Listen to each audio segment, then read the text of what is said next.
again, this backtrack on the progress that was made. There is an incredible proliferation of guns in this country, and of course, we don't want to get political, but we know number one on the list, gun violence. Right. So, Sharon, what are we seeing as a result of gun violence? What role and how are they getting guns, or how are they being killed by guns? So a lot of it we're seeing is circumstances, including parental lack of safety in the house for guns in the house. And, you know, while the state of Texas, the voters are going to have to decide how to address gun ownership, we would like for our state government to focus on addressing some of the root causes of gun violence, root causes of suicidal ideation, root causes of some of the depression and anxiety that's risen in kids, especially as they've gone through this pandemic. Feelings of isolation with schools being closed, lack of mental health care, lack of attention to all of the things that kids have suffered as a result of being at home during the pandemic. And Lindsay, we saw suicide rates go up during the pandemic, and many of those young kids have lost a slice of their lives that we all enjoyed, like going to prom, going to graduation, senior day.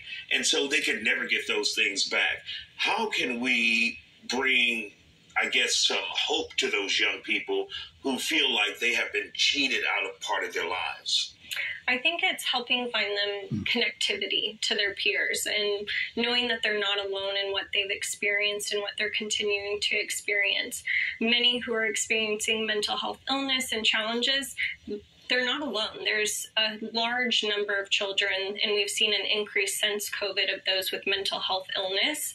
And there's a number of resources that are available, but many don't realize those resources are available, or they don't have access within their communities. So those in rural areas don't have access to the same resources or mental health supports, the same community environment that you might have, say, in a city like Houston. And there's almost a correlation between mental health issues and an increase in suicide. A mother wrote me, Sharon, saying, you know, I have tried everything possible, even with my insurance, to try and get my child the mental health care she needed. She said many psychiatrists, counselors, psychologists won't even take insurance. And so they want cash. They want cash up front.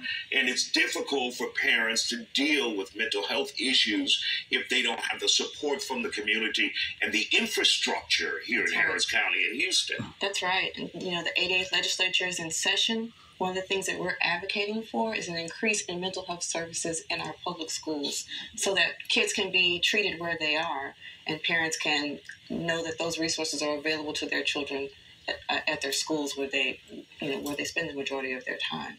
We're advocating for increased funding. We're advocating for a mandated number of psychiatrists for schools per the number of children. You know, as it is now, kids can be on a waiting list for months to see a school psychiatrist. And of course, when you hear there's a school counselor, that's like, okay, college, okay, mental health issues, and it's just too much on them. Ladies, thank you for joining us here on The Factor on Censored. Still to come, job hunting.